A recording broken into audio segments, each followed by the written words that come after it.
ሰላም ጤና ይስጥልኝ ክቡራን ተመልካቾች፣ ከከፋ ቴሌቪዥን የሰዓቱን ዜናዎች ይዘን ቀርበናል። ዜናዎቹን እየመራሁ አብሬያችሁ የምቆየው ክፍሌ አለሙ ነኝ።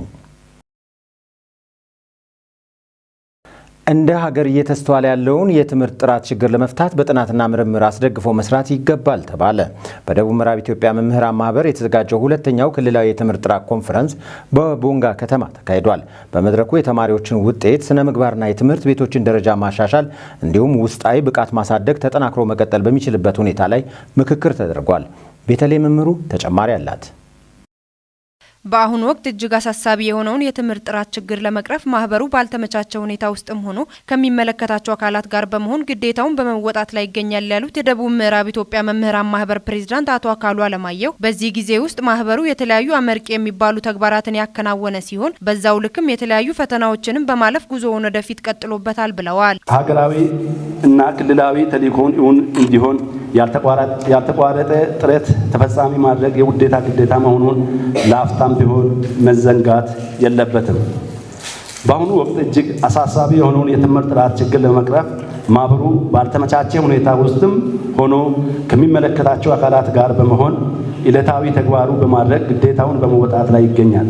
በክልልና በሀገር አቀፍ ደረጃ እየተስተዋለ ያለውን የትምህርት ወይም የውጤት ቀውስን ማህበሩ በጥናትና ምርምር ተደግፎ መፈታት እንዳለበት በጽኑ ስለሚያምን ቆም ብሎ ከመመልከትና ከመተቸት የራሳችን አሻራ ማሳረፍ የግድ የሚል በመሆኑ ማህበሩ እንደ ሌሎች ክልል ማህበራት በሚታገዙበት ልክ በገንዘብ በቁሳቁስና በማንኛውም ድጋፍ ከመንግስትም ሆነ ከሌሎች አካላት ያለ ማግኘት ብቻ ሳይሆን የራሳችን ከአባላት የሚቆረጠውን የአባላት መዋጮ የመንግስት ፋይናንስ ከክልሉ ውስጥ ከሚገኙት ከ20 በላይ ወረዳዎች ሰብስቦ ለራሳቸው የተጠቀሙበት ሁኔታ ውስጥ ሆነን ይህን የትምህርት ጥራት ኮንፈረንስ ለማዘጋጀት በቅተናል። አቶ አካሉ አክለው ሀገራዊና ክልላዊ ተልዕኮ እውን እንዲሆን ያልተቋረጠ ጥረትና ተፈጻሚ የማድረግ የውዴታ ግዴታ መሆኑ ለአፍታም ቢሆን መዘንጋት የለበትም ብለዋል። መምህራን የራሳቸውን የማስተማር ስልት ራሳቸው በማጥናት የማስተማር ተግባራቸውን ከጊዜ ወደ ጊዜ እያሻሻሉና ውጤታማ እያደረጉ የሚሄዱበት መሳሪያቸው እንደሆነ በመድረኩ ተገልጿል። መምህራን የራሳቸውን የማስተማር ስልት ራሳቸው በማጥናት የማስተማር ተግባራቸውን ከጊዜ ወደ ጊዜ እያሻሻሉና ውጤታማ እያደረጉ የሚሄዱበት መሳሪያቸው እንደሆነ ይገልጻል። በመድረኩ ተገኝተው የመክፈቻ ንግግር ያደረጉት የክልሉ የትምህርት ቢሮ ምክትል ኃላፊና የመማር ማስተማር ኃላፊው ዶክተር ደስታ ገነሜ ጥናትና ምርምር በትምህርት ላይ ያለውን ችግር ለመሙላት ያለው ሚና ከፍተኛ ነው ብለው የትምህርት ጥራትን ለማረጋገጥ በእውቀት ላይ የተመሰረተ ተግባር ያስፈልገናል ብለዋል።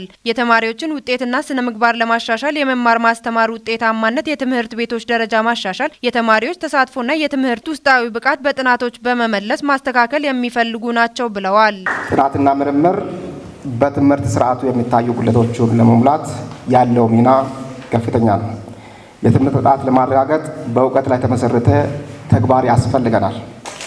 በክልላችን በጥናትና ምርምር ሀሳብ ሊመለሱ የሚገቡ መጠነ ሰፊ ክፍተቶች አሉ።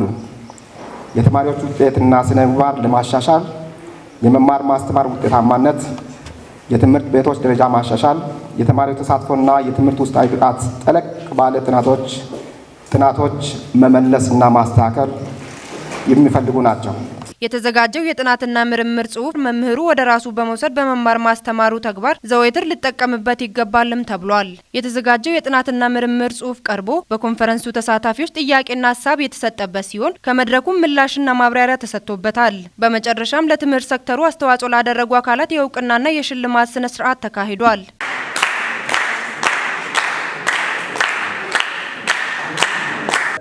በሺሾንዴ ወረዳ ቡታ ሆራ ታዳጊ ማዘጋጃ ቤት በማህበር ለተደራጁ መምህራን የመኖሪያ ቤት መስሪያ ቦታ ርክክብ ማድረጉን የወረዳው ከተማ ልማትና ኮንስትራክሽን ጽሕፈት ቤት ገለጸ።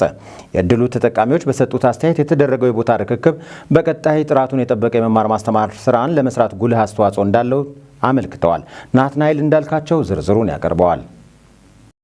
በርክክብ ስነ ስርዓት ላይ የተገኙት የሾንዴ ወረዳ ብልጽግና ፓርቲ ጽህፈት ቤት ኃላፊና የመንግስት ዋና ተጠሪ አቶ ተክላብ ከበደ ለሰው ልጆች ከሚያስፈልጉ መሰረታዊ ነገሮች አንዱ መጠለያ መሆኑን ገልጸው በዚሁ በኩል መንግስት ያወጣውን አዋጅ ተከትሎ በወረዳው የሚገኙ መምህራን ተጠቃሚ በሚሆንበት ሁኔታ ላይ እየሰራ ስለመሆኑ ተናግረዋል። ከነዚህም አንዱ በቦታ ማዘጋጃ ርክክብ የተደረገው የመኖሪያ ቤት መስሪያ መሆኑን ያመለከቱት የመንግስት ተጠሪው መምህራን የትምህርት ስራ አሁን ከሚገኝበት ስብራት እንዲያንሰራራ የበኩላቸውን ኃላፊነት እንዲወጡ አሳስበዋል። የወረዳው ከተማ ልማትና ኮንስትራክሽን ጽህፈት ቤት ኃላፊ አቶ ወልደ ማርያም ወልደሰንበት በበኩላቸው የትምህርት ጥራትን ለማስጠበቅ መምህራን የራሳቸውን መኖሪያ ቤት ቀልሰው መኖር ይችሉ ዘንድ የመምህራንን ጥቅም ማስጠበቅ በመንግስት ከተፈቀዱ አማራጮች አንዱ በመሆኑ በጥናት ላይ ተመስርቶ ለመምህራን ቦታ የማስረከብ ስራ የተሰራ ነው ብለዋል። ከዚህም አኳያ ለቦታ ሆራ ሙሉ አንደኛ ደረጃ ትምህርት ቤት መምህራን መመሪያውን መሰረት በማድረግ ይህ ተግባራዊ መድረጉን ገልጸዋል። በዚህም መነሻነት የሚሰሩ ቤቶች የከተማውን ፕላን በጠበቀ ሁኔታ መሆኑን እንዳለባቸው ኃላፊው አሳስበዋል። የቦታ ሆራ ታዳጊ ማዘጋጃ ቤት ስራ አስኪያጅ አቶ ወንድሙ ኃይሌ እንደገለጹት ከቦታ ሆራ ሙሉ አንደኛ ደረጃ ትምህርት ቤት በማህበር ተደራጅቶ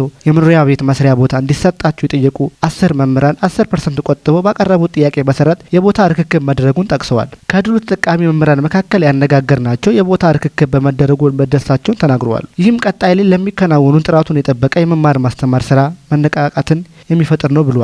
በሂደቱ የተሳተፉት ሁሉ መምህራን ማመስገናቸው የዘገበው የሾንዴ ወረዳ የመንግስት ኮሚኒኬሽን ነው። የአዲዮ ወረዳ ጤና ጥበቃ ጽህፈት ቤት የወባ ወረርሽኝን መከላከልና መቆጣጠር ያስችላል የተባለ ንቅናቄ አካሄደ። ከወረዳው የመንግስት ኮሚኒኬሽን ጉዳዮች ጽህፈት ቤት የደረሰንን ዘገባ ማርሸት ሰይፎ ያቀርበዋል።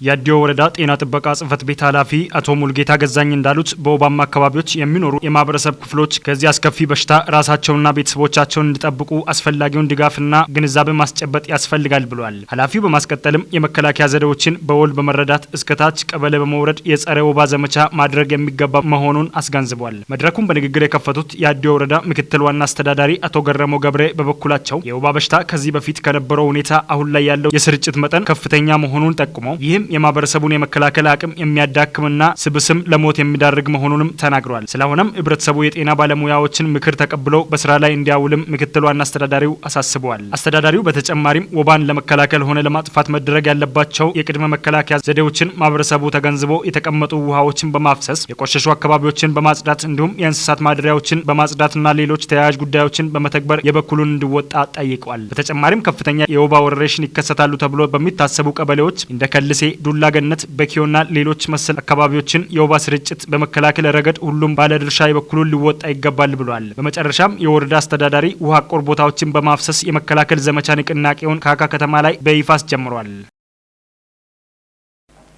አዲሱ የፓትሮል ቅኝት አባላት ስልጠና የጸጥታ ችግርን በመፍታት የህዝብና የአካባቢ ደህንነትን ለማረጋገጥ አጋዥ ነው ተባለ። በከፋ ዞን ጨታ ወረዳ ኮራ ክላስተር በሚገኙ 4ቱም ቀበሌዎች የማህበረሰብ አቀፍ ደህንነት የፓትሮል ቅኝት ምረቃ ስነ ስርዓት ተካሂዷል። ዘገባው የወረዳው የመንግስት ኮሚኒኬሽን ጉዳዮች ጽህፈት ቤት ነው። ብሩክታይት ብርሃኑ በምረቃ ወቅት የተገኙት የወረዳ ብልጽግና ፓርቲ አደረጃጀት ዘርፍ ኃላፊ አቶ አክሊሉ አለማየሁ እንደተናገሩት በዋናነት የሚጠበቀውን የልማት አጀንዳዎችን ለማሳካት የህዝቡን ደህንነት ማስጠበቅ ያስፈልጋል ብለዋል። የማህበረሰብ አቀፍ ደህንነት የፓትሮል ቅኝት የፖሊስ አጋዥ ኃይሎች ሆነው ለምረቃ እንዲበቁ ያሰለጠኑትን የፖሊስ አባላትን ያመሰገኑት አቶ አክሊሉ ለአካባቢ ማህበረሰብና ለሃይማኖት አባቶች የተለያዩ የግንዛቤ ማስጨበጫና ትምህርት እየሰጡ ከወንጀል ነጻ የማድረግ ስራ እንደሚሰሩም ተናግረዋል። የወረዳ ሰላም ጸጥታና ሚሊሻ ጽህፈት ቤት ኃላፊ አቶ መሸሻ መኩሪያ እንደገለጹት ማህበረሰብ አቀፍ ደህንነት የፓትሮል ቅኝት የስልጠና መርሃ ግብር ተጠናቆ የምረቃ ስነ ስርዓት ላይ የደረሱ ሰዎች ለአካባቢው ሰላምና ደህንነት ዘብ መሆን እንዳለባቸው አስገንዝበዋል።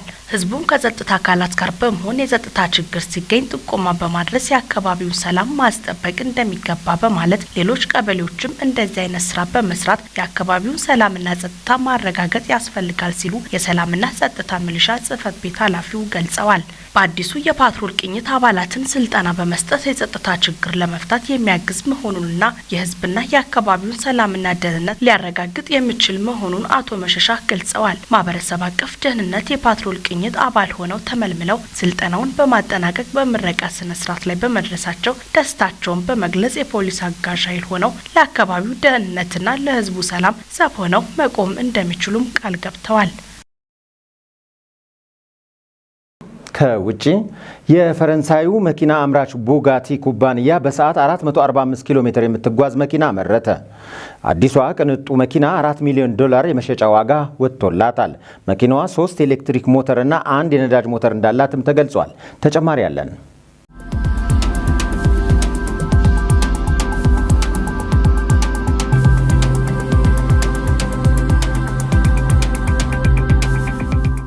ከ100 ዓመት በፊት በጣሊያናዊ ኢንጂነር ኢተር ቡጋቲ የተመሰረተው ቡጋቲ የአውቶሞቢል ኩባንያ ቅንጡ የስፖርትና መዝናኛ መኪኖችን በመስራት ይታወቃል። ዋና መቀመጫውን በፈረንሳይ ሞልሼም ያደረገው ይህ ኩባንያ አሁን ደግሞ እጅግ ቅንጡ የሆነ አዲስ መኪና መስራቱን ይፋ አድርጓል። እንደ ኤኤፍፒ ዘገባ ከሆነ አዲሱ መኪና 1800 የፈረስ ጉልበት ያለው ሲሆን በሰዓትም 445 ኪሎ ሜትር መጓዝ እንደሚችል ተገልጿል። እንደ ዘገባው ከሆነ አዲሷ መኪና $4 ሚሊዮን የመሸጫ ዋጋ ይወጣላት ሲሆን የተወሰኑ የሙከራ ስራዎች ከተደረገ በኋላ 250 ምርቶች ለገበያ ይቀርባሉ ተብሏል። አዲሷ ተሽከርካሪ 3 ኤሌክትሪክ ሞተር እንዲሁም 1000 የፈረስ ጉልበት ያለው 1 የነዳጅ ሞተርም እንዳላት ተገልጿል። በሚያመርታቸው መኪኖች ውበትና ጥራት የዓለማችን ተመራጭ ኩባንያ የሆነው ቡጋቲ ከመኪኖች በተጨማሪ የአውሮፕላን ሞተሮችን፣ ባቡሮችና ሌሎች የመዝናኛ ምርቶችንም ያመርታል። ቡጋቲ ኩባንያ አሁን ላይ $38 ቢሊዮን ዋጋ ያለው ሲሆን በዓመት $320 ሚሊዮን ትርፍ እንደሚያገኝ ተገልጿል። The tester additionally wears gloves so that no marks are left on the sports steering wheel. The tester tests different factors such as performance. ክቡራን ተመልካቾች ከከፋ ቴሌቪዥን ለሰዓቱ ያዝናቸው ዜናዎቻችን የእስካሁኖቹ ነበሩ። ክፍሌ ዓለሙ ዜናዎቹን እየመራው አብሬያችሁ ቆይቻለሁ። ቀሪ የጣቢያችን መሰናዶዎች ይቀጥላሉ። በእኔ በኩል ሰላም።